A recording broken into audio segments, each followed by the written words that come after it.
السلام علیکم ګران خوږو ملګرو، په دې هیله چې روغ جوړ او خوشحاله به وئ. زه یم سید الله حسن وزیر، بیا تاسو لپاره د یوې نوې ویډیو سره راغلی یم. ملګرو، په دې ویډیو کې تاسو ته درښایم چې موږ څنګه کولی شو چې له خپل انځور څخه سټیکر جوړ کړو په واټساپ یا میسنجر کې خپلو ملګرو ته ورولېږو. ملګرو ته کله چې تاسو واټساپ ګورئ، تاسو ته زیات خلک سټیکر رالیږي او خپل انځور درته ولېږي د سټیکر په ډول. نو تاسو هم دا ډول انځور جوړولی شئ د سټیکر په ډول. ملګرو، ډېر یو کوچنی اپلیکیشن د یوازې 1 MB یا 1.5 MB او 9 MB اپلیکیشن به تاسو انسټال کړئ، په هغې کې تاسو جوړولی شئ. اسانه طریقه درښایم، د اپلیکیشن لینک په ډسکریپشن کې شته، خو یو بکراونډ ایریزر هم ورته پکار دی، هغه هم په ډسکریپشن کې لینک شته، تاسو ډاونلوډ کولی شئ. ملګرو، زه ویډیو شروع کوم. مخکې له دې چې ویډیو شروع کړم، له تاسو څخه په ډېر درنه هیله کوم چې زموږ د یوټیوب چینل هم درسره سبسکرايب کړئ. ملګرو، د ویډیو د شروع کېدو نه مخکې که تر اوسه پورې تاسو زموږ د یوټیوب چینل نه وي سبسکرايب کړی، مهرباني وکړئ زموږ د یوټیوب چینل درسره سبسکرايب کړئ. د سبسکرايب کولو لپاره د ویډیو لاندې سوي د سبسکرايب بټن کلیک کړئ او ورسره خواږه چې کوم د ګنټۍ نښه راسي په دې کلیک کړئ او په آل باندې کلیک کړئ او زموږ ویډیو درسره لایک کړئ. ملګرو، ټول اول به تاسو راشئ په خپل موبایل کې به که PicsArt ته راځئ او همدارنګه که بکراونډ ایریزر ته راځئ. ما سره د بکراونډ ایریزر دی، په دې کې هم جوړولی شئ. تاسو خپل انځور ورته راواخلئ او بکراونډ ته یې لرې کړئ. خو زه راځم اوس مهال PicsArt ته، لږه ویډیو بیا غټېږي. په PicsArt کې آسان ملګرو، کله چې تاسو PicsArt راخلاص کړئ، دلته به یو انځور راواخلئ. PicsArt کې لږ اسانه کې ما ویل چې ویډیو به غټېږي نه. بکراونډ ایریزر کې هم کیدای شي، هغه کې هم تاسو کولی شئ. ډسکریپشن کې لینک شته. دلته ملګرو تاسو راشئ په کټ اپشن به کلیک کړئ.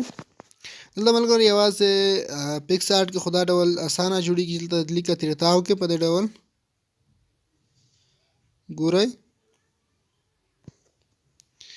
په دې ډول سره د دې انځور څخه بکراونډ ملګرو اوس لرې شو. په دې طریقه تاسو له عکس څخه هم بکراونډ لرې کولی شئ په ډېر اسانه توګه. نو ملګرو، که دلته کوم ایډیټینګ پکې پاتې، مثال په ډول دا ځای لږ پاتې شو، لاندې قلم نشان شته، په دې کلیک کړئ او دغه ځای هم پوره کړئ ورسره. زه لږه ویډیو سکیپ کوم تر څو لږ تیار کړم دغه.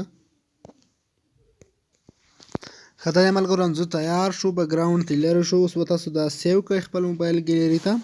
ملګرو، دا اسانه طریقه ده. که تاسو سره PicsArt وي، تاسو له دې عکس څخه بکراونډ لرې کړئ، تاسو اوس په بل ځای کې هم لګولی شئ. مثلا نقشه ورته غواړئ، بل څه وي، په هر څه یې لګولی شئ. دا د ملګرو سیو شو. اوس په د نیکسټ اپشن کلیک کوم زه. دا دی ملګرو، زما انځور سیو کېږي.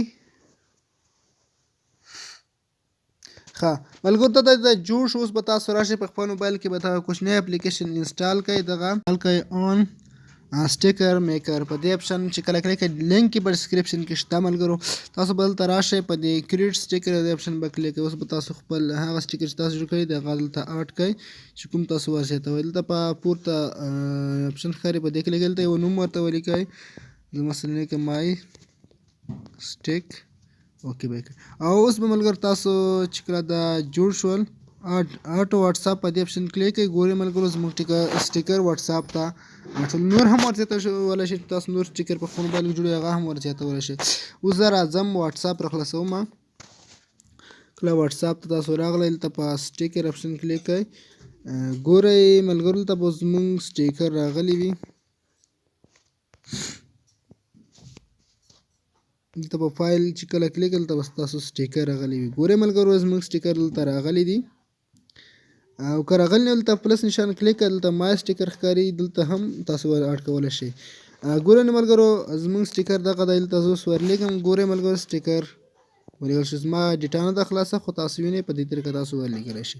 ملګرو، دا وه زموږ ویډیو. په دې هیله چې دا ویډیو تاسو خوښ شوي وي، ویډیو درسره لایک کړئ او زموږ چینل سبسکرايب کړئ. مننه، ښه وخت او ښې شېبې ولرئ.